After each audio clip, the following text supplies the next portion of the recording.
mempelajari tentang kekuasaan, pemerintahan, kebijakan publik, serta hubungan antara negara dan warga negara. Tapi, ilmu politik tidak berdiri sendiri. Ia sangat berkaitan dengan berbagai bidang lain seperti sosiologi, ekonomi, hukum, sejarah, psikologi, dan komunikasi. Melalui hubungan antar ilmu ini, kita bisa memahami kehidupan bernegara dan proses politik secara lebih menyeluruh. Politik punya hubungan yang sangat erat dengan sosiologi. Sosiologi mempelajari perilaku sosial dan struktur masyarakat, sementara ilmu politik melihat bagaimana kekuasaan berfungsi dalam masyarakat itu sendiri. Misalnya, pemilu dalam pemilih bisa dijelaskan lewat teori sosiologi. Selain itu, hubungan antara ilmu politik dan ekonomi dapat dijelaskan melalui bagaimana kebijakan yang dibuat oleh pemerintah memengaruhi kegiatan ekonomi masyarakat.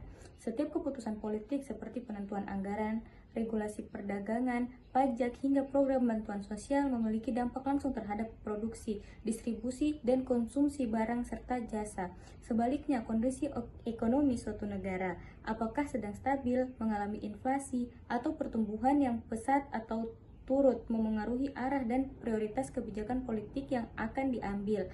Karena itu, ilmu politik dan ekonomi saling melengkapi dalam memahami bagaimana kekuasaan diatur dan bagaimana sumber daya dikelola demi kepentingan masyarakat.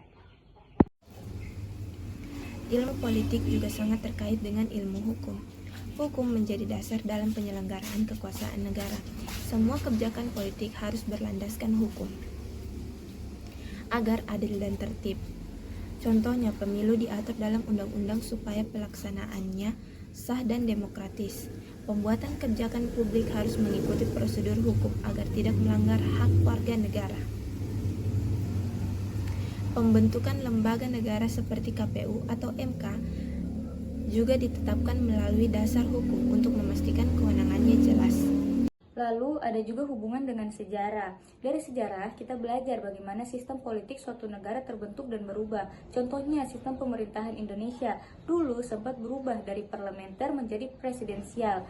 Pembentukan Undang-Undang 1945 dan amandemennya dijelaskan oleh peristiwa sejarah politik Indonesia. Hal ini bisa dipahami melalui kajian sejarah.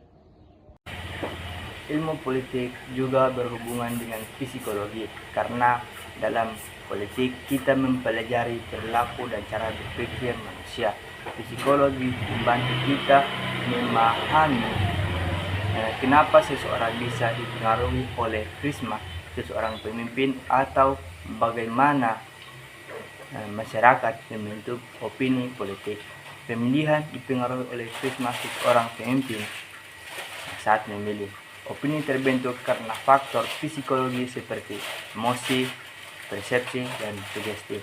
Selain itu, komunikasi juga sangat penting dalam politik.